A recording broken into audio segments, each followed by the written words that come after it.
Sergio ৬ বছরের একটি ছোট্ট শিশু, আর সে একটি গাছের উপরে বসে খেলা করছিল। নিচে তার বড় ভাই পিটার মাছ ধরছিল, আর অন্যদিকে তার মা কাপড় ধুচ্ছিল। হঠাৎ করে সেখানে একটি জার্মান ফাইটার জেট চলে আসে আর সবকিছু তছনছ করে দিতে থাকে। এটা দেখে সার্জিওর মা তাকে দ্রুত গাছের আড়ালে লুকিয়ে পড়তে বলে, কিন্তু সার্জিও ভয় না পেয়ে তার হাতে থাকা একটি গলতি দিয়ে আশ্চর্যজনকভাবে ওই প্লেনটিকে ধ্বংস করে দেয়। আর তখনই সার্জিওর ঘুম ভেঙে যায়, অর্থাৎ সে স্বপ্ন দেখছিল। এরপর সার্জিও দেখে কেউ একজন দরজায় কড়া নাড়ছে। তখন সার্জিও ভাবে হয়তো তার মা এসেছে, তবে দরজা খুলে সে দেখে পাশের বাসার একজন মহিলা এসেছে। আর ওই মহিলা এসে সার্জিওকে বুকে টেনে নিয়ে বলে, উপরওয়ালার কাছে লাখ লাখ শুকরিয়া যে তুমি এখনো বেঁচে আছো। এ কথা শুনে সার্জিও বলে, আমার মা এবং বড় ভাই কোথায়? তখন ওই মহিলা সার্জিওকে বলে, জার্মান সেনারা তোমার মা এবং ভাইকে মেরে ফেলেছে আর পুরো গ্রামে তাণ্ডব চালাচ্ছে। ঠিক তখনই তাদের বাইরে কয়েকজন জার্মান সেনার উপস্থিতি টের পায় ওই মহিলা। এটা দেখে সে সার্জিওকে জানালা দিয়ে বাইরে বেরিয়ে যেতে বলে, আর বলে নিজের জীবন বাঁচানোর জন্য শুধু জঙ্গলের ভেতর দৌড়াতে থাকো। সার্জিও সেখান থেকে চলে যাবার পরেই পেছন থেকে কেউ একজন মহিলাটিকে গুলি করে মেরে ফেলে। সার্জিও পেছনে তাকিয়ে দেখে তাদের বাড়িঘর আগুনে দাউ দাউ করে জ্বলছে, আর তার কানে অসহায় মানুষের আর্তনাদ ভেসে আসছে। কিন্তু সে থেমে না গিয়ে জঙ্গলের ভেতর উদ্দেশ্যহীনভাবে ছুটতে থাকে। কিছুক্ষণের মধ্যেই সে জঙ্গলের অনেক গভীরে পৌঁছে যায়, আর ভয় পেয়ে কাঁদতে থাকে। সেই সাথে চিৎকার করে তার মাকে ডাকতে থাকে। ওই দিন রাতে সে জঙ্গলের ভেতর ঘুমিয়ে পড়ে। পরদিন সকালে উঠে সে নদীর পাড়ে পানি খাওয়ার জন্য যায়, কিন্তু তখন সেখানে কিছু জার্মান সৈন্য চলে আসে। সার্জিও শত্রুদের দেখে তাড়াতাড়ি একটি গাছের পেছনে ঘরের ভেতর লুকিয়ে পড়ে, কারণ সে জানতো জার্মান সৈনিকেরা তাকে দেখে ফেলে তাকেও তার মা এবং ভাইয়ের মতো মেরে ফেলবে। এরপর ওই জার্মান সৈনিকেরা নদীর পাড়ে আগুন জ্বালায় এবং তাদের খাবার গরম করে খেতে থাকে। আর ওই মুহূর্তে সার্জিওর কাছে একটা বড় অজগর সাপ চলে আসে, কিন্তু সে ওই সাপটিকে দেখে ভয় না পেয়ে নিজেকে শান্ত রাখার চেষ্টা করে। এরপর জার্মান সৈন্যরা তাদের খাবার শেষ করে সেখান থেকে চলে যায়। সার্জিও দৌড়ে সেখানে গিয়ে ওই সৈন্যদের ফেলে যাওয়া খাবার কুড়িয়ে খেতে শুরু করে, কারণ সে প্রায় 2 দিনের মতো কিছুই খায়নি। সার্জিওর এত ক্ষুধা লেগেছিল যে সে কোনো কিছু না ভেবেই জঙ্গলের পাতা খেতে শুরু করে। আর এর কিছুক্ষণ পর আবারও অন্ধকার হয়ে যায়, কিন্তু সার্জিও না থেমে সামনের দিকে এগোতে থাকে। হঠাৎ করেই তার পেছনে একটা বোমা বিস্ফোরণ হয়, আর সার্জিও সেখান থেকে অনেক দূরে ছিটকে যায়। সার্জিও বুঝে যায় জার্মান সেনারা সেখানে আক্রমণ করেছে, তাই সে হাতে একটি লাঠি তুলে নেয় আর বলতে থাকে, ভুলেও কেউ আমার কাছে আসার চেষ্টা করো না, কারণ আমার কাছে রাইফেল রয়েছে আর আমি তোমাদেরকে ভয় পাই না। এরপর সার্জিও সেখানে কাউকে না দেখতে পেয়ে আবারও জঙ্গলের ভেতর দৌড়তে শুরু করে। রাতে সার্জিও আবারও ঘুমিয়ে পড়ে। পরদিন বৃষ্টি শুরু হলে তার ঘুম ভাঙে, কিন্তু না খেয়ে সে খুবই ক্লান্ত হয়ে পড়েছিল। অসহায়ের মতো এদিক সেদিক ছুটতে ছুটতে একটা পর্যায়ে সে সেখানে বেহুশ হয়ে পড়ে যায়। এর কিছুক্ষণ পরেই সেখানে কয়েকজন লোক আসে আর সার্জিওকে দেখতে পেয়ে সেখান থেকে তুলে নিয়ে যায়। ওই লোকগুলো ছিল মূলত রাশিয়ান সৈনিক, আর তারা সার্জিওকে তুলে সোজা তাদের ক্যাম্পে নিয়ে যায়। সেখানে থাকা কমান্ডার সার্জিওকে তার নাম জিজ্ঞাসা করে, আর সার্জিও তার নাম বলে ওই কমান্ডারের সাথে হাত মিলায়। মানে বয়সে ছোট হলেও বড়দের মতো আচরণ করছিল সে। কমান্ডার সার্জিওকে তার পরিবারের কথা জিজ্ঞাসা করলে সার্জিও জবাব দেয়, শত্রুরা আমার মা এবং ভাইকে মেরে ফেলেছে, আর এটা বলে সে কেঁদে দেয়। এরপর সেখানে থাকা সবাই সার্জিওকে সান্ত্বনা দিতে থাকে এবং তার জন্য অনেক ভালো ভালো খাবার নিয়ে আসে। যেহেতু সার্জিওর শরীরের অবস্থা খুব একটা ভালো ছিল না, তাই তাকে সেখানকার হসপিটালে ভর্তি করে দেওয়া হয়, যেখানে আহত সৈনিকদের রাখা হতো। ওই হসপিটালে ক্যাথিয়া নামের একটি নার্স ছিল, যে আহত সৈনিকদের চিকিৎসা করত। ক্যাথিয়ার সার্জিওকে দেখে অনেক মায়া হয়, তাই সে নিজের বাচ্চার মতো করে সবসময় সার্জিওর সেবা করতে থাকে। আর হাসপাতালে যত আহত সৈনিক ছিল সবাই সার্জিওকে অল্প সময়ের মধ্যে আপন করে নেয়। প্রতিনিয়ত সার্জিও সবার আকর্ষণের কেন্দ্রবিন্দু হতে থাকে, মানে সবাই সার্জিওকে নিয়ে হাসি ঠাট্টা এবং মজা করত। আর সেখানকার কমান্ডারও আস্তে আস্তে সার্জিওর মায়ায় পড়ে যায়। এরপর একদিন যখন কমান্ডার হাসপাতালে সার্জিওর সাথে দেখা করতে যায়, তখন সার্জিও ওই কমান্ডারের বন্দুক দেখতে চায়। ছোট সার্জিওর কথা শুনে কমান্ডার কিছুটা হাসে, আর তার নিজের বন্দুক থেকে সবগুলো গুলি বের করে সার্জিওর হাতে দেয়। সার্জিওর সাথে দেখা করে বের হবার পর কমান্ডারের দেখা হয় সেই নার্স ক্যাথিয়ার সাথে। তখন ক্যাথিয়া কমান্ডারকে বলে সে সার্জিওকে এই ক্যাম্পে রেখে দিতে চায়, কিন্তু কমান্ডার সার্জিওকে একটা অনাথ আশ্রমে পাঠাতে চায়, কারণ সে মনে করে যুদ্ধের সময় এমন একটা ক্যাম্পে থাকাটা সার্জিওর জন্য অনেক বিপদের কারণ হয়ে যাবে। এ কথা শুনে ক্যাথিয়া কমান্ডারের কাছে অনেক রিকোয়েস্ট করে, কিন্তু কমান্ডার তার কোনো কথাই শোনে না, কারণ এই যুদ্ধের ময়দানে যে কোনো সময় যে কোনো কিছুই ঘটে যেতে পারে, তাই সে সার্জিওর ব্যাপারে রিস্ক নিতে চায় না। পরদিন সার্জিওর কাছে দুজন সৈন্য আসে এবং সার্জিও তাদের বাইনোকুলার দিয়ে খেলতে শুরু করে। ক্যাম্পে থাকা সব সৈনিক এখন সার্জিওকে পছন্দ করতে শুরু করে দিয়েছে, আর তারা কেউই চায় না সার্জিও এখান থেকে চলে যাক। তো পরের দিন ক্যাথিয়া অন্য একটি নার্সকে জানায় যে সে সার্জিওকে যে কোনো মূল্যে তার কাছে রেখে দিতে চায়। পরদিন সকালে কমান্ডারের কাছে একজন সৈন্য এসে বলে, প্লিজ আপনি সার্জিওকে আমাদের সাথেই রেখে দিন, কিন্তু কমান্ডার তার কথায় রেগে গিয়ে তাকে বকা দেয়। তখন হঠাৎ করেই সেখানে সেখানে জার্মান সেনাবাহিনীর ট্যাঙ্ক চলে আসে আর রাশিয়ান সৈন্যদের ওপর অতর্কিত হামলা চালায়। তখন কমান্ডার এবং তার সেনাবাহিনী সাহসের সাথে জার্মান সেনাদের সাথে লড়াই করে এবং তাদের অনেক সৈনিক আহত হয়। অবশেষে কমান্ডারের টিম জার্মানদেরকে প্রতিহত করতে সক্ষম হয়। এর বেশ কয়েকদিন পর সার্জিওকে নিতে অনাথ আশ্রম থেকে একটি গাড়ি চলে আসে।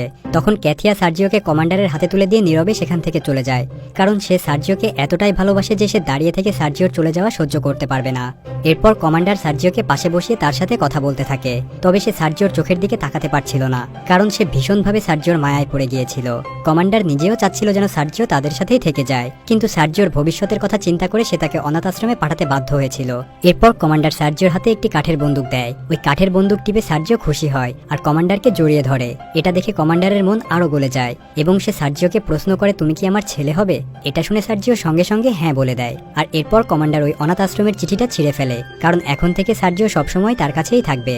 আর এই খবর যখন পুরো ক্যাম্পাসে ছড়িয়ে পড়ে তখন তারা সবাই খুবই খুশি হয়ে যায়। এরপর ওই দিন রাতে ক্যাথিয়া এবং সৈন্যরা মিলে তাদের পুরনো ড্রেস থেকে কাপড় কেটে ছোট করে সার্জিওর জন্য একটি আর্মির পোশাক বানায়। পরদিন সকালে সার্জিও যখন ঘুম থেকে ওঠে তখন কমান্ডার তাকে সেই পোশাক দেখায়। এটা দেখে সার্জিও খুব রকমের খুশি হয় আর পোশাক পরে দৌড়ে সবাইকে দেখায় এবং পুরো ক্যাম্পেই খুশি ছড়িয়ে পড়ে। কিন্তু তখনই জার্মান ফাইটার জেট সেখানে চলে আসে এবং তাদের উপরে আক্রমণ করে। এতে রাশিয়ানদের অনেক সৈন্য ঘায়েল হয় এবং ক্যাম্পের মধ্যে একটা আতঙ্ক ছড়িয়ে পড়ে। এসব দেখে সার্জিও আহত সেনাদের সাহায্য করতে চায়, কিন্তু কেউই তার কথা শুনছিল না, কারণ এমন একটা সিরিয়াস মোমেন্টে একটা বাচ্চার কথা কেই বা কানে নিবে। তখন কোনো উপায় না দেখে সার্জিও সোজা ক্যাম্পের ভেতরে যায় এবং আহত সেনাদের পানি খাওয়াতে থাকে। তখন একজন সৈনিক যে তার দুটো চোখই হারিয়েছে সে সার্জিওকে বলে, আমার বাড়ি থেকে একটা চিঠি এসেছে, তুমি কি এটা আমাকে একটু পড়ে শোনাবে? তখন সার্জিও বলে, হ্যাঁ আমি পড়ে শোনাচ্ছি। চিঠিটা পড়ে সে ওই সৈন্যকে বলে, তোমার পরিবার তোমাকে খুব মিস করছে আর তোমাদের বাড়িতে যে গরুটা ছিল সেটা মারা গিয়েছে। এটা শুনে ওই সৈনিকটি বলে, কিন্তু আমাদের তো কোনো গরু নেই। তখন সেখানে থাকা সবাই সার্জিওকে নিয়ে মজা করতে থাকে, কারণ সার্জিওর বয়স মাত্র 6 বছর আর সে ঠিকমতো পড়তে জানতো না। তবুও সে ওই আহত সৈনিকের চিঠিটা পড়ার ভান করে তাকে সান্ত্বনা দেওয়ার চেষ্টা করেছে।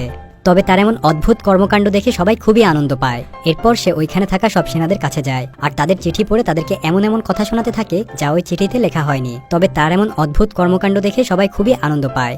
এরপর সে ওইখানে থাকা সব সেনাদের কাছে যায় আর তাদের চিঠি পড়ে তাদেরকে এমন এমন কথা শোনাতে থাকে যা ওই চিঠিতে লেখা হয়নি। কিন্তু তার এসব কথা শুনে সবাই কিছুক্ষণের জন্য নিজেদের ব্যথা ভুলে যায়। এরপর একদিন সার্জিও ক্যাথিয়ার কোলে মাথা দিয়ে শুয়েছিল আর তখনই সেখানে কমান্ডার চলে আসে।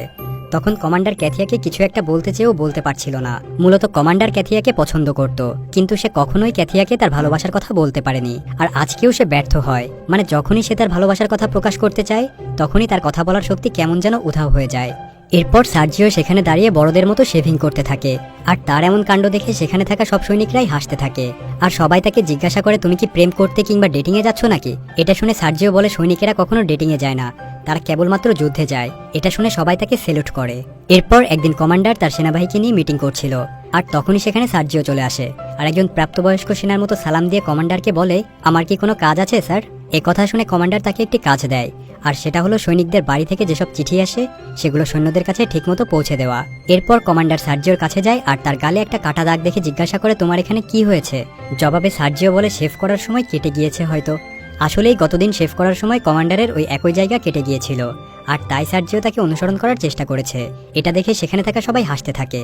পরের দিন যথাসময়ে সার্জিও তার দায়িত্ব পালন করার জন্য চলে যায় আর একে একে সব সৈন্যদের বাড়ি থেকে আসা চিঠিগুলো তাদের হাতে দেয় আর তার কাজে মুগ্ধ হয়ে সবাই তার সঙ্গে একটু ডান্স করে নেয়। এরপর সার্জিও হাতে একটি দূরবীন নিয়ে জঙ্গলের একটু ভেতরের দিকে চলে যায় আর হঠাৎ সে দূরবীন দিয়ে দেখে খড়কুটার ভেতরে একটা মানুষের পা নড়ছে।